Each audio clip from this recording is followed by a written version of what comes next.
جگہ تو ہے لیکن اس کو بہتر کرنے کی بہت ضرورت ہے اور اس کو یہاں پہ جیسے میں نے دیکھا یہ گراؤنڈ اس کو وسعت دینے کی ضرورت ہے. ہم کو کوشش کرنی ہے کہ نوجوانوں کے لیے ہر جگہ ایک تو اسپورٹس فیسلٹی قائم کریں اور کچھ ایسا ہم نظام کر سکیں جہاں ان کو تربیت ملے ان کھیلوں میں. ایک اسپورٹس اکیڈمی تیار ہو جیسے آپ نے دیکھا ہوگا راج باغ میں ہم نے ایک گندن جو فیسلٹی کی تھی. پورے نارتھ انڈیا میں ایک وہ بھی اس معیار کی فیسلٹی ہے جہاں سب کچھ ہے. وہاں ٹریننگ فٹ بال گراؤنڈ ہے, جاگنگ ٹریل ہے, ٹینس کورٹس ہیں, اسکواش کورٹس ہیں, ان کے لیے سوئمنگ پول بن رہا ہے. اسی طرح کی فیسلٹیز بچوں کو جگہ جگہ ملنی چاہیے. ہمارے بچوں میں ایک نیچرل ٹیلنٹ ہے اسپورٹس ایکٹیویٹیز کے لیے. اس ٹیلنٹ کو ہم کو ابھارنے کی ضرورت ہے, ان کو بہتر ٹرین کرنے کی ضرورت ہے تاکہ آنے والے وقتوں میں نہ صرف ملک میں بلکہ انٹرنیشنل مقابلے میں بھی حصہ لے سکیں. نہ صاحب کیونکہ اسمبلی کا سیشن چل رہا ہے, آج پھر سے ایڈجورن ہوا. جس طرح سے کل ریزولوشن لایا گیا, کئی طرح کے سوالات یہاں کے یوتھ نے اس پر کھڑے کیے, کلیئرٹی نہیں ہے, کیسے جواب دیں گے؟ کیا کلیئرٹی چاہیے؟ یوتھ تو کچھ بولتا نہیں, آپ لوگوں کے ذہنوں میں کلیئرٹی نہیں ہے. کیا کلیئرٹی چاہتے ہیں؟ کیونکہ کل بھی اسپیس کھلی تھی, اوپن ڈبیٹ بھی چل رہا تھا. لوگ کہہ رہے ہیں کہ کلیئر نہیں لکھا گیا ہے 370-35 سے. تو اگر اسپیشل اسٹیٹس کیا تھا؟ اگر خصوصی حیثیت پورے ملک میں تھی وہ کیا تھی؟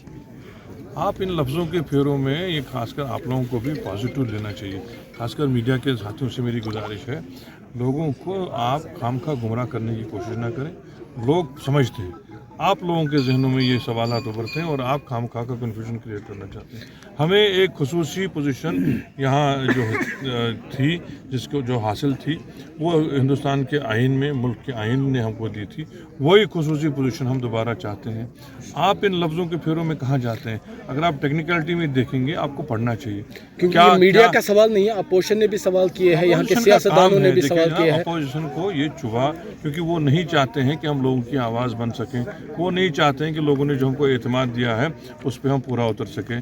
یہ ہم وعدہ بند تھے کہ جو پہلا کام جو ہوگا, جب پہلا بزنس اسمبلی کا شروع ہوگا, پہلا کام ہوگا کہ ہم یہ ریزولوشن پاس کریں گے.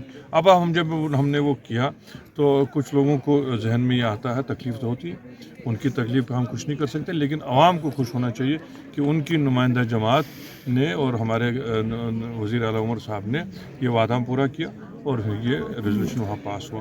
اس کے بعد اسٹیٹ ہوڈ کی بات کی. یہ چیزیں ایک دن میں حل ہونے والی نہیں ہیں, لیکن اتنی بڑی پہل آج تک نہیں ہوئی ہے. اس سے پہلے اگر آپ دیکھیں گورنمنٹ کا ریزولوشن جو یہ مخالفت کر رہے ہیں ان سے یہ پوچھے گا, خاص کر جو ہماری وادی کی جو جماعت ہے جو الٹے سیدھے سوالات کرتے ہیں, ان سے پوچھے گا. اس سے پہلے گورنمنٹ کی طرف سے ایک ہی ریزولوشن آیا جب ہماری فائنینشیل انڈیپینڈنس کو ختم کیا گیا اور GST یہاں لایا گیا. یہ ریزولوشن لوگوں کے حق کے لیے لایا. انہوں نے ریزولوشن لایا جب ہماری جو ہے خود مختاری کو ختم کیا گیا.